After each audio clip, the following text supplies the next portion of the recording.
Radha Madhava Jaya Kunja Bihari Jaya Radha Madhava Jaya Kunja Bihari Jaya Radha Madhava Jaya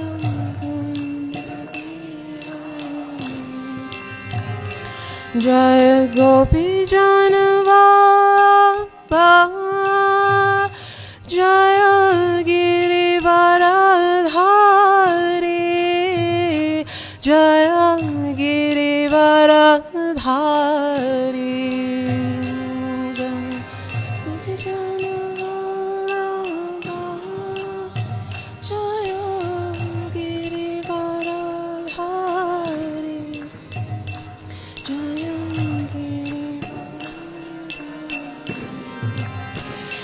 Jaya Gopi Janavaba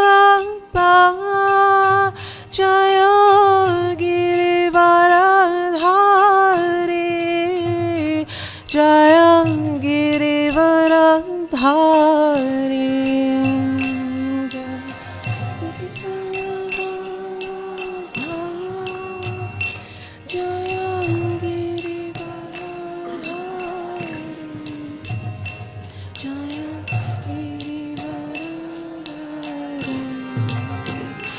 Jaya Yashodanandana Jaya Braja Janaranjana Jaya Yashodanandana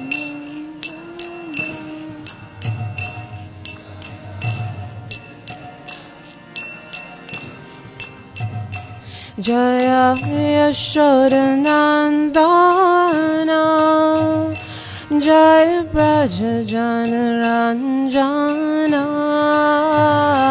Jaya Yashodanandana Jaya Ranjana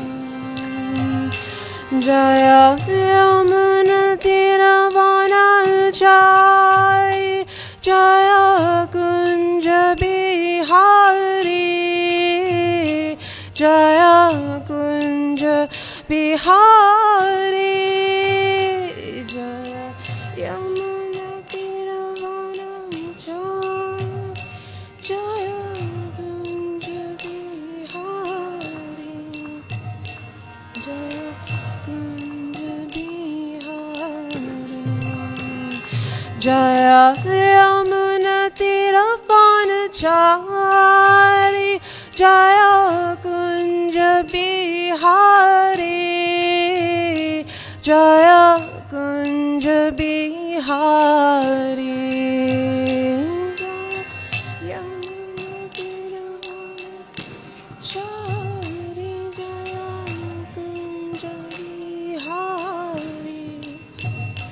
Jaya Kunja Bihari Jaya Radha Madhava Jaya Kunja Bihari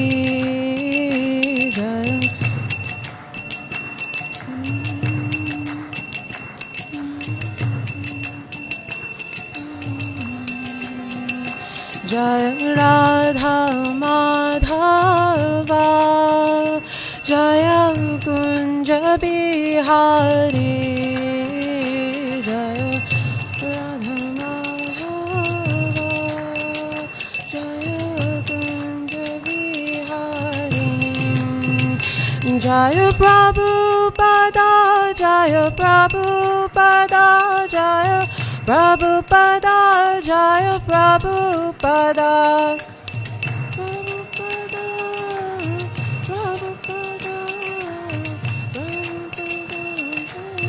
Nitai Gaura Haribo Haribo Haribo Nitai Gaura Haribo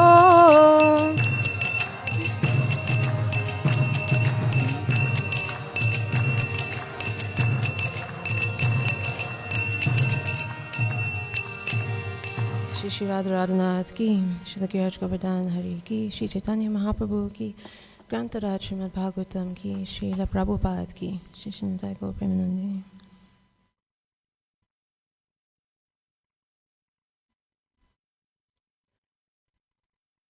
Hare Krishna again, everyone. Thank you all so much for joining this morning, and thank you for this service.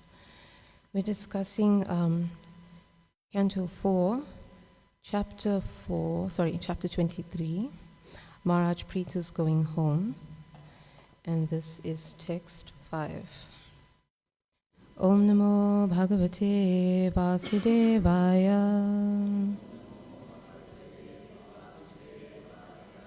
Om Namo Bhagavate Vasudevaya.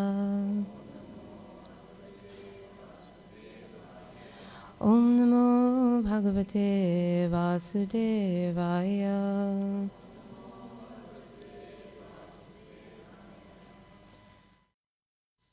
Text 5.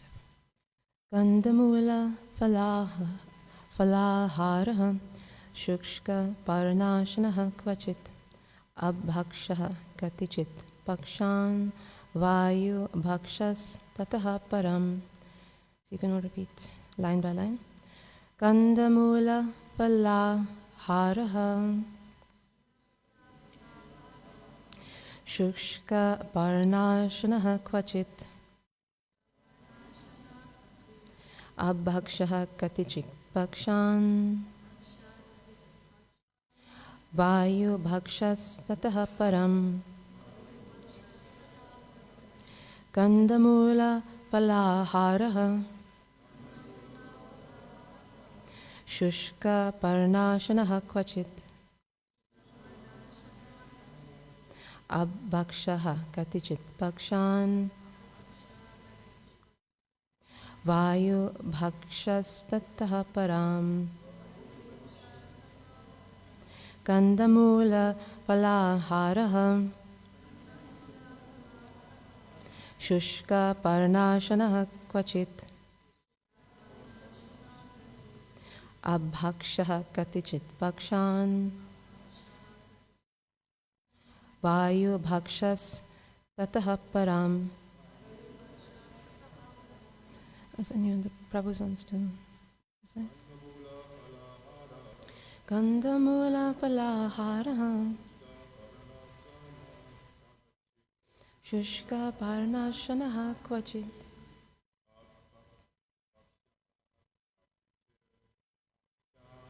abhakshaha katichit pakshan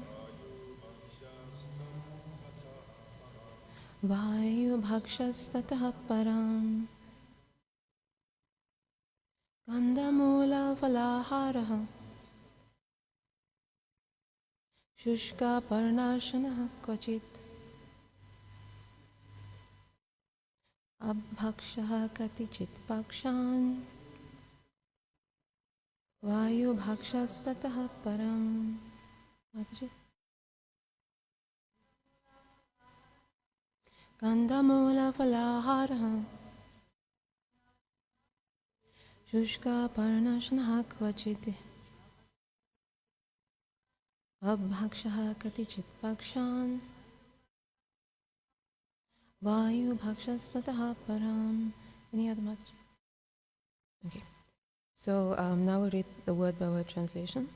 Ganda, trunk. Mula, roots. Phala, fruits. Aharaha, eating. Shushka, dry. Parna, leaves. Ashanaha, eating. Kvachit, sometimes. Abhakshaha, drinking water. Katichit, for several. Pakshan, fortnights. Vayu, the air. Bhakshaha, breathing. Tataha param, thereafter. So the translation is, in the Tapovan, Maharaj Prithu sometimes ate the trunks and roots of trees, and sometimes he ate fruit and dried leaves, and for some weeks he drank only water. Finally, he lived simply by breathing air. So you can all repeat after me. In the Tapovan, Maharaj Prithu sometimes ate the trunks and roots of trees, and sometimes he ate fruit and dried leaves, and for some weeks he drank only water. Finally, he lived simply by breathing air. So that translation and purport is by His Divine Grace A.C. Bhaktivedanta Swami Srila Prabhupada. Srila Prabhupada ki. So the purport says, in Bhagavad Gita, yogis are advised to go to a secluded place in the forest and live alone in a sanctified spot there. By Prithu Maharaj's behavior, we can understand that when he went to the forest, he did not eat any cooked food sent from the city by some devotees or disciples. As soon as one takes a vow to live in the forest, he must simply eat roots, tree trunks, fruits, dried leaves, or whatever nature provides in that way. Prithu Maharaj strictly adopted these principles for living in the forest, and sometimes he ate nothing but dried leaves and drank nothing but a little water. Sometimes he lived on nothing but air, and sometimes he ate some fruit from the trees. In this way, he lived in the forest and underwent severe austerity, especially in regards to eating. In other words, overeating is not at all recommended for one who wants to progress in spiritual life. Sri Rupa Goswami also warns that too much eating and too much endeavor, atyaharaha prayashascha, are against the principles by which one can advance in spiritual life. It is also notable that according to Vedic injunction, to live in the forest is to live in the mode of complete goodness, whereas to live in the city is to live in the mode of passion, and to live in a brothel or drinking house is to live in the mode of ignorance. However, to live in a temple is to live in Vaikuntha, which is transcendental to all the modes of material nature. This Krishna consciousness movement affords one the opportunity to live in the temple of the Lord, which is as good as Vaikuntha. Consequently, a Krishna conscious person does not need to go to the forest and artificially try to imitate Maharaj Prithu or the great sages and munis who used to live in the forest. Srila Rupa Goswami, after retiring from his minister's seat in the government, went to Vrindavan and lived beneath a tree, like Maharaj Prithu. Since then, many people have gone to Vrindavan to imitate Rupa Goswami's behavior. Instead of advancing in spiritual life, many have fallen into material habits and even in Vrindavan have become victims of illicit sex, gambling, and intoxication. The Krishna consciousness movement has been introduced in the Western countries, but it is not possible for Westerners to go to the forest and practice the severe austerities which were ideally practiced by Prithu Maharaj or Rupa Goswami. However, Westerners or anyone else can follow in the footsteps of Srila Bhaktisiddhanta Saraswati Thakur by living in a temple, which is transcendental to residence in a forest, and to vow to accept Krishna Prasad and nothing else, follow the regulative principles, and chant 16 rounds of the Hare Krishna Maha Mantra. In this way, one's spiritual life will never be disturbed. Om Jnanatimidandasya Jnanyanjana Shalakaya Chakshuran Meditam Yena Tasmai Shri Gurave Namaha Shri Chaitanya Manobhishtam Stapitam Yena Bhutale Swayam Rupa Kadamahyam Dadati Swapadantikam Nama Om Vishnu Padaya Krishna Pristaya Bhutale Srimate Bhaktivedanta Swami Niti Namine Namaste Saraswati Deve Gauravani Pracharine Nirvishesha Shunyavari Paschatya Deshatarine Jai Shri Krishna Chaitanya Prabhu Nityananda Shri Advaita Gadadhar Shivasari Gaura Bhakta Vrinda Hare Krishna Krishna Krishna Hare Hare Hare Rama Rama Rama Hare Hare Vanchakalpatarubhyascha Kripasinibheva Cha Patitanam Pavanebhyo Vaishnavibhyo Namo Namaha. So along with those prayers to our spiritual masters, I pray for all your blessings as well, so we can have a nice discussion about these topics today. Very nice points that have come up in the purport by Srila Prabhupada. So this verse is appearing in the context of Maharaj Prithu leaving his kingdom behind for a life of renunciation. And it's very interesting that he did this because we have read up till now about what wonderful king he was and what a good job he did in running the kingdom. So in our minds, we may not think that it would be necessary for him to leave. because it's so rare in our estimation that there's a good leader. You'd want them to stay or occupy that position as long as possible. You could say in the same way that a good father or a good husband should also just remain in that position as long as possible. But Maharaj Prithu is following a higher principle, because we think of things in terms of enjoyment. We would enjoy the ruler being in power, the ruler would enjoy staying in power, but there's a higher principle than enjoyment, and that is utilizing this life for spiritual advancement. And the correct way to advance spiritually is to become more renounced gradually, as Srila Prabhupada is explaining, and appropriately, so that we don't become false renunciants. But ultimately, if one can be a renunciant, like Maharaj Prithu, if one can walk away from the kingdom and from all of the other opulences attached to it, then he or she should, because this is actually the ideal. And that's what Srila Prabhupada mentions, that it's ideally practiced. So Maharaj Prithu was setting the example for others in his kingdom to also appreciate that, of course, he was at a time when people were much more spiritually advanced and were therefore capable of following such an ideal of renunciation, that they would follow in his footsteps.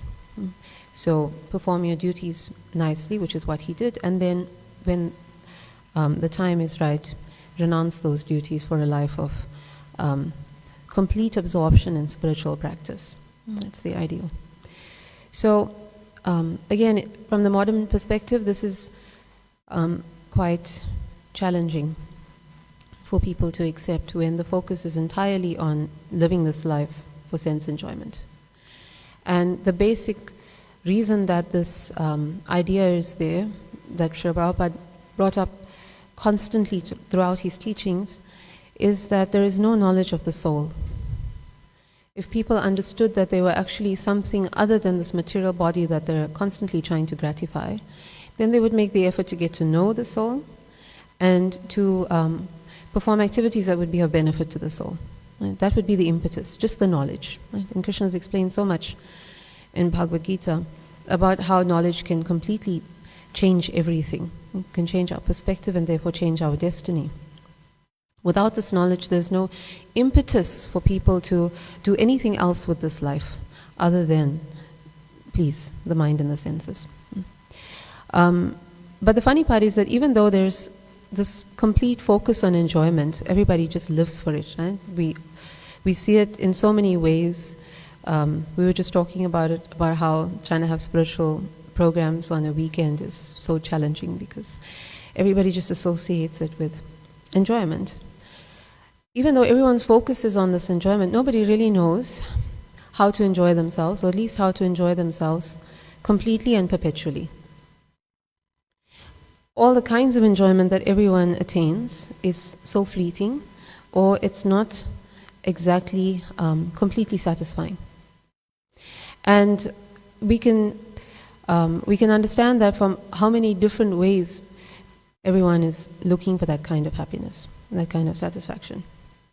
There are those who will try to find it in religion, but there's very few that actually can then achieve it and devote themselves to that. Because if it's bringing you that kind of happiness, you wouldn't really need to look at or look for anything else. But yet we find it's only in every religion, only a handful of people that actually can be so dedicated to the tradition. So it's obviously not inspiring everyone with a sense of fulfillment. So most people just sort of tolerate religion, if they believe in it at all, to look for that pleasure elsewhere, right? From family life, simply being with one's family members at home, or going out and enjoying oneself at parties and on vacations, or trying to intellectualize it, trying to read up about the meaning of life, how to attain happiness, going to life coaches, trying to philosophize, even into those little Facebook comments and pictures and things. Everyone is trying to become a philosopher. Everyone is trying to figure out what it's all about, how to become happy, you get so many pieces of advice. Live your best life. Put yourself first. Spend more time with those you love. Hug them tighter. Be authentic. Be true. There's so many pieces of advice, and yet nobody actually seems to get it. Nobody seems to have gotten to that happiness or that meaning or that fulfillment. And yet there's so much of effort. And of course there are those who are going to look at what Western, by Western term, esoteric sciences, yoga, meditation, so on. But everyone is doing something to try and achieve meaning, purpose, happiness. And as much as we all are spending so much time on it, no one's really getting there. And for the handful that do, you would think that that would be a formula that everybody could replicate. Because if we aren't a soul, and it's a basic premise that everybody's working on, if you're not a soul, then we're just a bag of very complex molecules. And a bag of complex molecules shouldn't really need happiness or fulfillment anyway. That's a question that hasn't really been answered by science or the people who are searching for happiness but believe in science. Certainly, if there's a formula for happiness that some people have achieved, all the other bags of chemicals should be able to achieve the same thing, because formulas are standard for chemicals. Right? Water has a standard formula. It's 2 molecules of hydrogen and 1 of oxygen. So if we're just slightly complex, then we should also be able to replicate somebody else's happiness. And everyone knows that's not true. So at some point or the other, we don't even understand where life comes into these chemicals, what to speak of finding the meaning of it. But yet there's such a prevalent belief in science, and if not an overt belief in it to the point of denying God, most people are still living their lives as if there's no God. They may believe in Him on the weekend when they go to the temple, or whenever there's a prayer, or in the morning, or when they need something. But they're acting according to the ideas or the theories or the beliefs of society that there isn't one. And there certainly isn't a soul that can relate to God, nor a reason for you to try and develop a relationship between the two. So Srila Prabhupada, of course, preached very strongly about this repeatedly, that for all the advances in science, they were quite significant by the time Srila Prabhupada's pastimes were unfolding. They had not achieved Shri Shri Radharanath ki, Shri Gaura Govardhan Hari ki, Shri Chaitanya Mahaprabhu ki, Srila Prabhupada ki. So up to the point that Srila Prabhupada had been manifesting his pastimes, for all the advancements of science, they hadn't come close to actually finding the life in the chemicals. For that would certainly then, it would establish that there isn't a soul, that there isn't some external force responsible for life. And 60 years later, more than 60 years later, since he's issued that challenge, they still haven't been able to do it. There's lots of other things that have happened in between, like cloning and so on, but they haven't actually injected the life into whichever creation that they have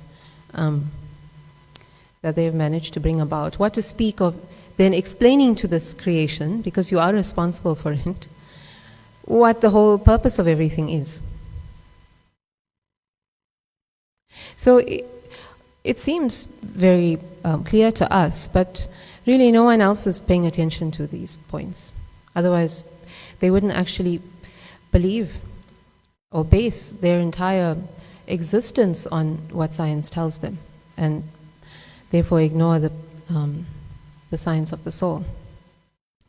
So when we're trying to find our happiness in so many ways, someone may question, what's wrong with it if it's just the kind of happiness like taking a walk on the beach or cycling in nature and so on. So the obvious challenge is that when we're so busy trying to find happiness in all these places, we're ignoring the soul still. We're ignoring the source of life. We're ignoring the destiny of the soul. We'll be focusing on, if we're lucky, about 80 years, usually probably more about 60 or so, and not what's going to happen for eternity, which is a very long time. And then there are people who don't find happiness in being in nature and so on, which you could say is a little more acceptable. There are people who find happiness in stealing, in making trouble, in murder. And then what? Then it's not so good to chase your happiness, right?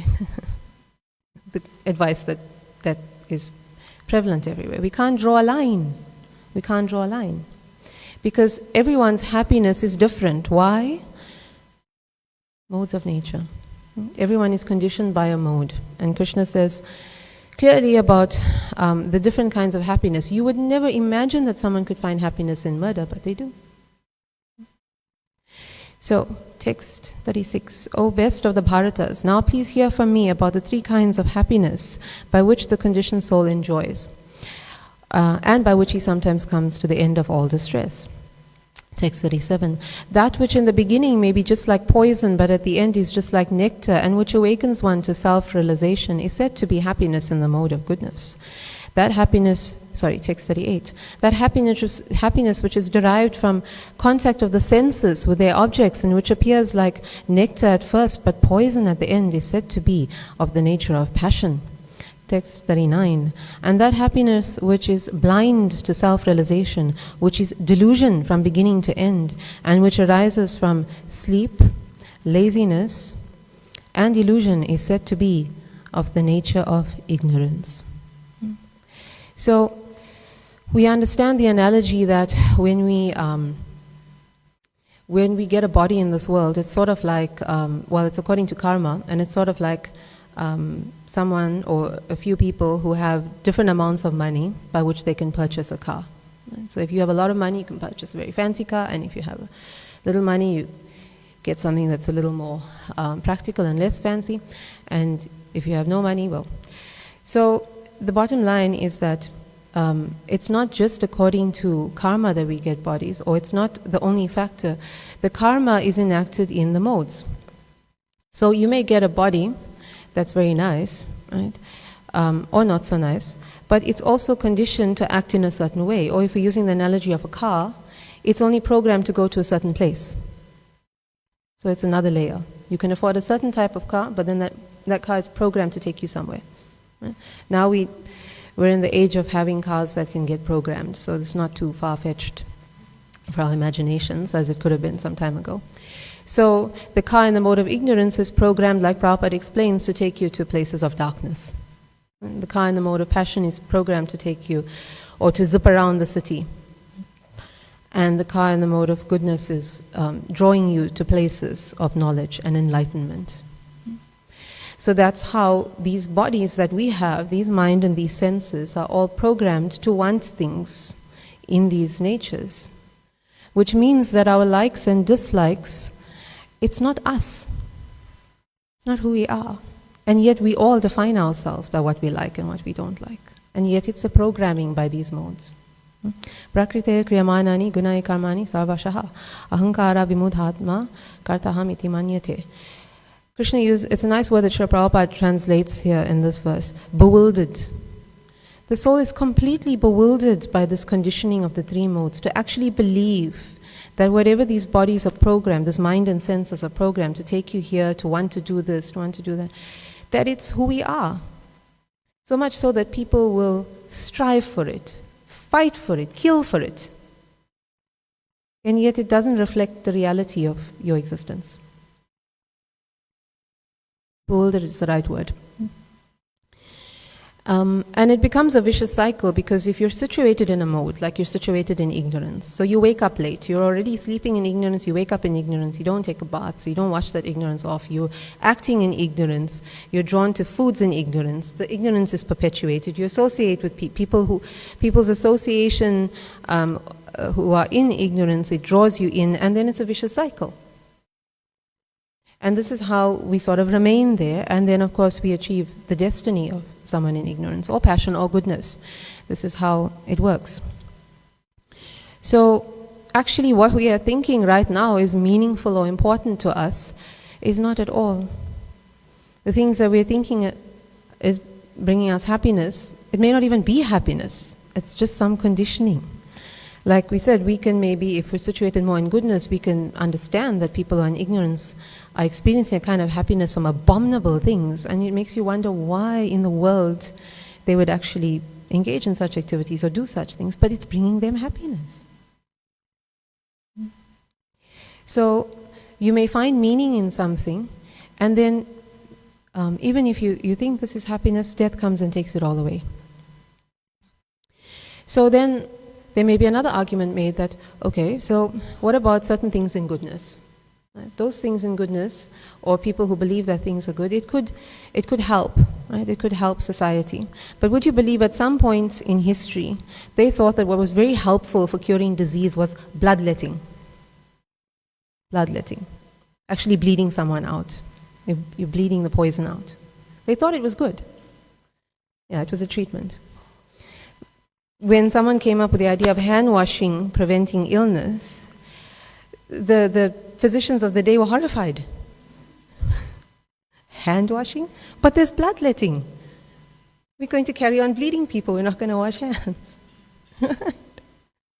So this is a problem with having belief in something. Prabhupada always challenged belief over science. Science is mainly belief, because many years later they had to admit that hand washing worked and bloodletting didn't.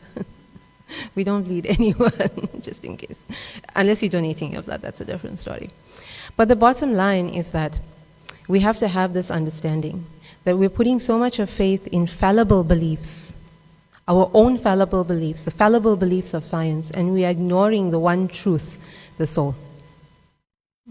That's the problem with the modern day. So we have to focus on that. Everyone has to focus on that. Srila Prabhupada spoke so many times about establishing the science of the soul along with science, because science is not all bad. We're not fanatics. Prabhupada did not reject science altogether, but we have to be sensible about it. Of course, like we said, hand washing is very good, right? And if you apply it in devotional service, then it's bhakti. Right? You need electricity, for example. Right? In this day and age, we utilize it so much for the Lord's service. But along with the practical science, we must learn the science of the soul. Underlying the basis of everything we do should be the science of the soul. They should be motivating us because we should be focused more on the eternity than just the now. So this is what Maharaj Prithu was doing. Right? He had his life, obviously at the time, lifespans were very predictable, right? Health was very good. So he could have lived his length of life as necessary for him to do his duties at home. And then when the time came, as was the system then, he had to renounce it all happily, right? Renounce it all and go off to the forest. He was basically shutting off the car and all its thoughts and feelings and wants and so on, so that he could be focused on now, you could say, getting to know the soul.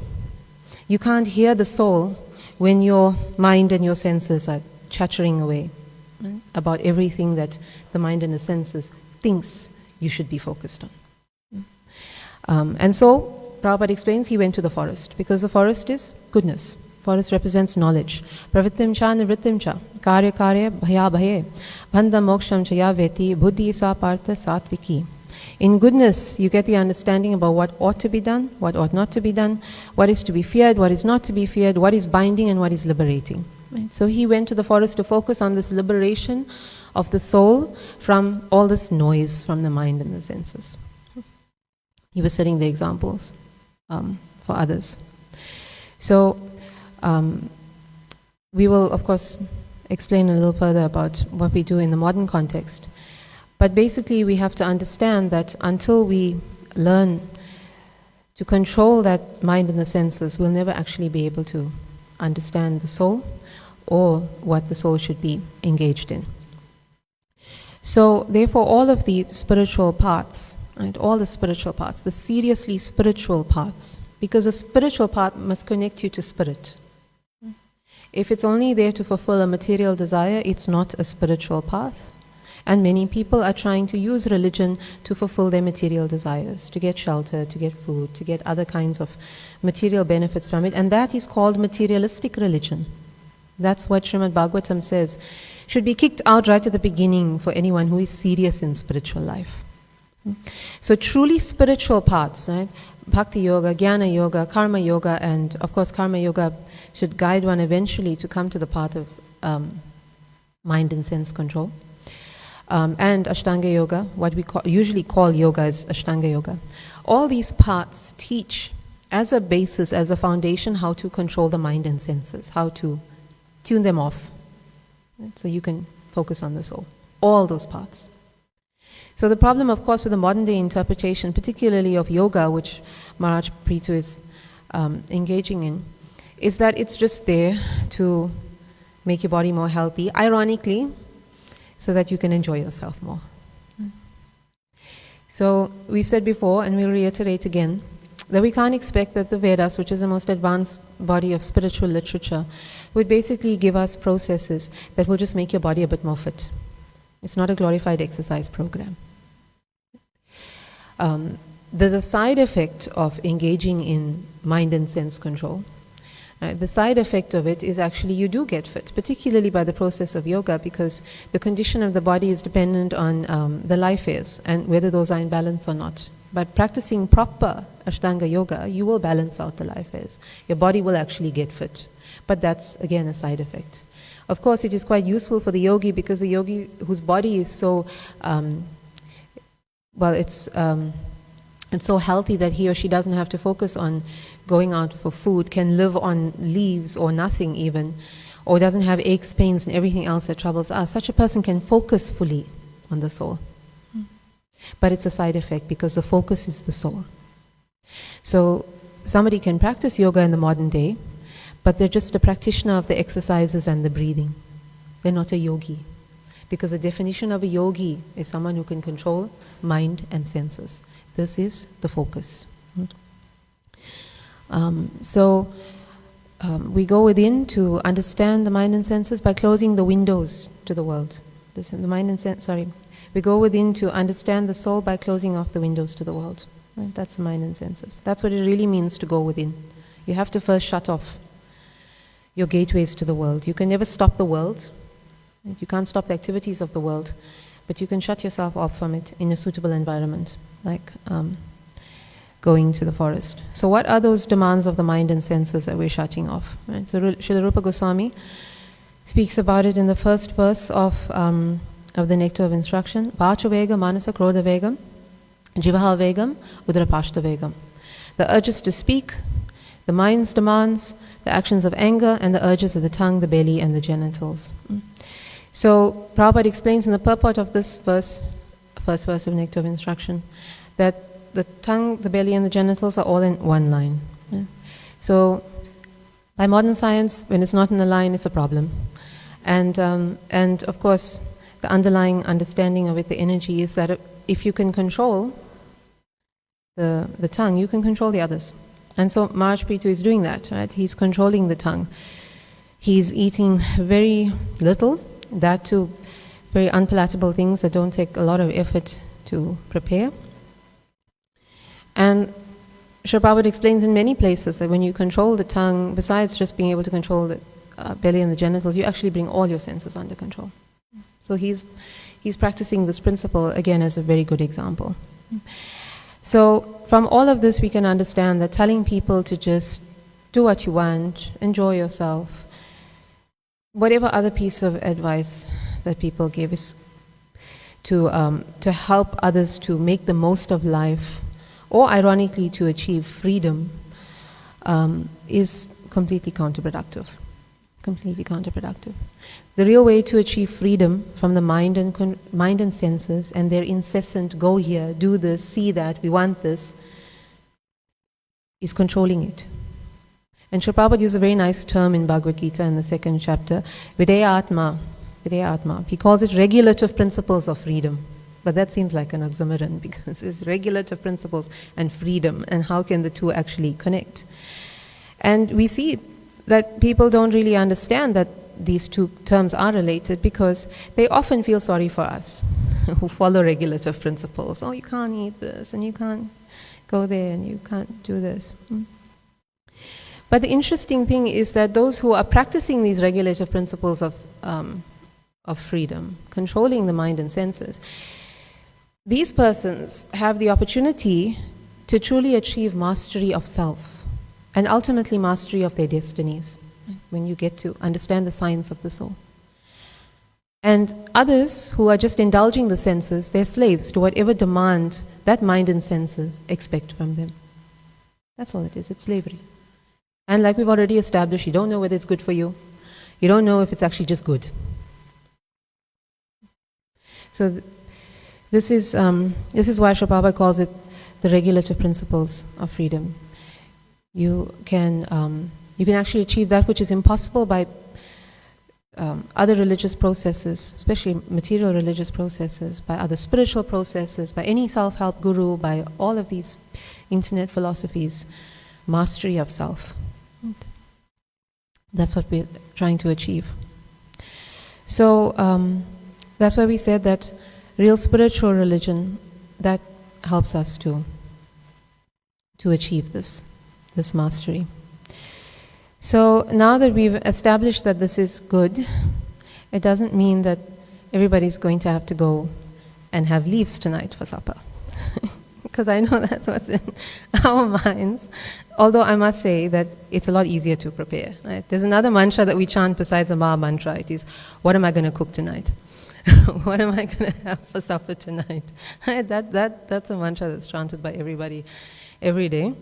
So it's very easy. Just toss some leaves on the plate and then guilt your family by saying that Maharaj Prithu set the example. Right? So Srila Prabhupada's already saved all of us from that by saying that this is not necessary. Right? It's not necessary because no one's going to be able to do it anyway. There's no point actually trying because false renunciation is dangerous. Krishna explains to Arjuna quite extensively in Bhagavad Gita to avoid this pitfall. Right? And we may think that especially if we're looking at it from a materialistic perspective, Arjuna actually had a good idea going. He didn't want to kill. It's bad to kill. So he didn't want to kill, and the only other option would have been for him to therefore renounce his job, and then of course it would mean all of the other things that his job provides for, his family, his house, and all of that, and then take up renunciation. Right? It's a noble thing, right? Only he's not ready for the life of renunciation. Renunciation is not something we do when we can't do anything else. Or we don't want to do anything else. It's not a last resort. It's something that we have to be ready for. Completely, utterly, spiritually mature and ready for. Completely and totally exhausted from material life for. Right? That's when we take to renunciation. Because unless one is situated in this way, no one is going to be able to sustain the renunciation. Maharaj Prithu was setting an example that must be followed if we can. Srila Prabhupada says it's the ideal, but not imitated in any way. It's very counterproductive to leave the world behind and then still have desires for the world. Or also a possibility is not recognizing that we still have those desires and then hating people who have those things. It leads to a lot of dissatisfaction, a lot of unhappiness. And spiritual life is supposed to be practiced as susukham kartum avyayam, always joyfully performed. If our spiritual practices are not making us joyful, we're not finding that satisfaction in it, then it's obvious that our renunciation, whatever level we're at, or if we're not renounced, looking at ourselves, our spiritual practices, something needs to be addressed. Right? That's an individual point for introspection. But certainly for someone who wants to renounce, it must be done joyfully, with satisfaction, not emptiness. That kind of renunciation is not going to be sustainable. So of course the other factor that we have to address about false renunciation is that we want to inspire people to want to learn about the soul, to want to take to spiritual life. False renunciants, especially when they fall, they set such a bad example. It's all about example even more than precept. So, Srila Prabhupada herein, he cites the cases of Babajis, godmen, godwomen, gurus, so many types of spiritual leaders and so on who are just merely imitating the process and are still basically slaves to the senses because the sense objects cause them to fall down. So there isn't any need for this kind of renunciation. We have to reiterate it. Right? There's so many other ways to be renounced, which is what Srila Prabhupada is talking about here, and which Krishna actually mentions in the Bhagavad Gita. Right? When Arjuna explains that he's not able to practice mind and sense control the way Maharaj Prithu is doing, for example, Krishna says you can still do it by suitable practice and detachment. Suitable practice. So that suitable practice has been revealed by Sri Chaitanya Mahaprabhu, by all the acharyas since, and by Srila Prabhupada, that we can actually remain at home, live simply, and while living simply, utilize that simple lifestyle and all of the implements that go along with it for the Lord's service. Dedicate all the time that one has, because when you're living simply, you're not over-endeavoring, atyahara. You're not over-endeavoring for things that you shouldn't have or you don't really need. And you can focus your time and effort on spiritual practices that will give you strength so that you can keep up to your simple life of renunciation at home. Right? It's a positive feedback. It's not a negative feedback like the modes of nature. So this is how one is able to become renounced even while living at home. Living as if everything belongs to Krishna, doing everything for Him over your mind and senses, controlling them by living simply, and getting the spiritual strength to maintain those principles from your practices. This is what Krishna wants us to do. That is what is advised for householders. Of course, Krishna and Srila Prabhupada, they don't rule out the complete kind of renunciation either, because there are some spiritually mature people who can do it. Prabhupada, of course, being a good example, and there are many others as well. But Srila Prabhupada says that they don't have to go off to the forest, they can live in the temples. And we also need those renunciants to live in the temples for the fact that they must be around people who need to hear about spiritual life. They basically need to be preachers. Like we said in the beginning, there are those, in previous times, they had the advanced understanding that at some point they need to focus themselves fully on spiritual life. But nobody has that now. The prevailing mentality is of enjoyment. So we need preachers. We don't need people to go off to the forests or mountains or live in seclusion somewhere. Right? Lord Chaitanya Mahaprabhu himself also set that example, as did Prabhupada. He became fully renounced, but for preaching. Not just for his own bhajan or for his own spiritual advancement. Right? So it is very much needed that whether one is a renunciant at home or whether one is a renunciant in the temple, that one preaches, uses all this extra time that they have to assimilate the message and then share it with others. This is making the best use of renunciation in this age, in this time. Right? So everyone should be happy. You can avoid leaves. Of course, leaves are not bad when you cook them. Bhaktisiddhanta Saraswati Thakur used to have spinach every day at lunch, and Lord Chaitanya Mahaprabhu's favorite preparation was spinach. So you could definitely relish that after you've offered it to them. So thank you all so much for your kind attention. Grantaraj Srimad Bhagavatam ki, Srila Prabhupada ki. Are there any questions or comments you want to add or correct?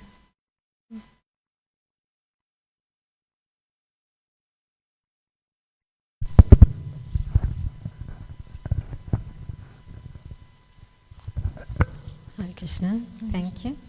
So talking about false renunciation, we see that, we can follow the example of Srila Prabhupada, because if we falsely renounce, then the desires will resurface, as you said, and, there'll be problems. And Prabhupada was given the instruction to preach in the English language and to write books, but he didn't take it up, immediately, because he was in Grihastha ashram. Yeah. And later on, he fulfilled his Grihastha ashram, and then only did he renounce. So, we should not, give up basically our duty. As you were saying in the Bhagavad Gita, Krishna is relating this to Arjuna, that we should not give up our duty, but do our duty, and when time comes to renounce, then it'll be an automatic process. Yes. You can renounce. Yes, absolutely. So, thank you. Thank you. Hare Thank you. Krishna. Hare Krishna.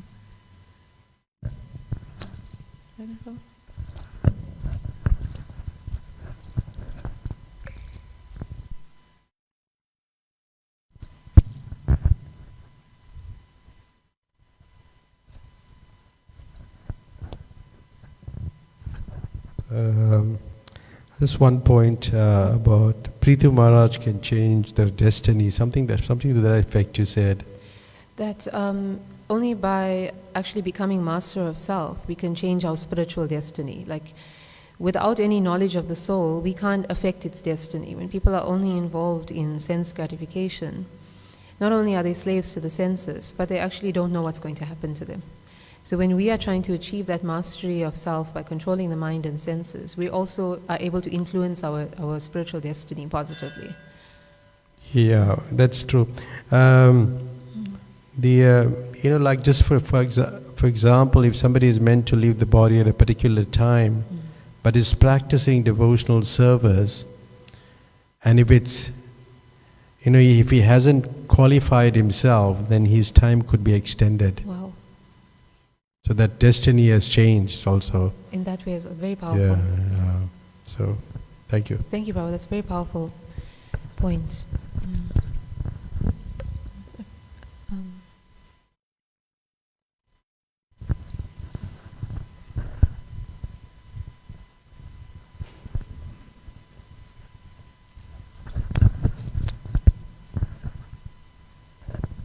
Hare Krishna, thank you for the wonderful class.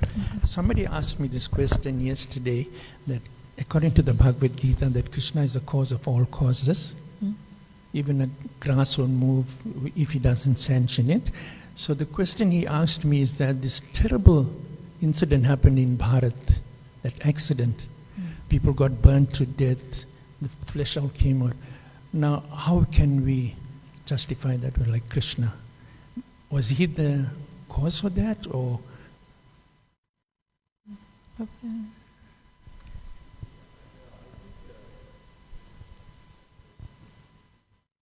Thank you for the question, Prabhupada.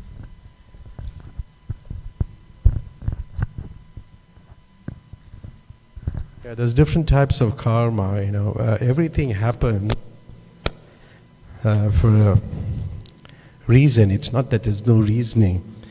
But Krishna in the Gita explains that there are 5 factors of action, Do you recall? The body, the senses. The doer, So there's different factors. But ultimately, it's the super soul that sanctions it. So whatever right or wrong action is performed in this world is always sanctioned by the super soul, by God from within. So that's according to the Gita. But you also have like collective kind of karma, collective karma also. And you have individual karma. And some people, it so happened that this, plane was like that, but it's all happening under the direction of Krishna. It's not that Krishna is not in control. For you it's like a bad activity. It's so bad happened. But from Krishna's perspective, he just finished that karma. This is finished. From his perspective, he's looking at it like that. They have to go through some pain like this, and it's over. It's finished. Yeah. So, in every activity, the super soul is involved. So Krishna is involved in that also. And also the Gita was there. Prabhupada's Bhagavad Gita was also traveling with them. Yeah, that was very auspicious. So the Bhagavad Gita was in the plane, and that didn't get burnt completely. It was slightly, but then in the Hindi news, they showed all the pictures of the acharyas and Srila Prabhupada and then Krishna. So millions of people got an opportunity to see Krishna around the world by that accident. So it's also there. It's another way of looking at it. Yeah. So I think it's like that. So Krishna is always in everything. And it's very clear, whatever right or wrong, even if you think it's wrong or right, please understand that it's sanctioned. Yeah, we have to accept that. Okay, thank you. You know, the only unfortunate consequence is when people think that God is cruel in that way.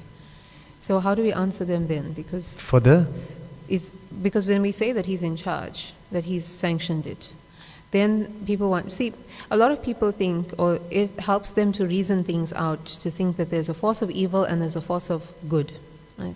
That all the good things in the world, good according to what we feel, is happening according to God, and all the bad things are caused by the devil or the evil force. And that may make people feel better about it, because they can't believe that God would allow something like this to happen.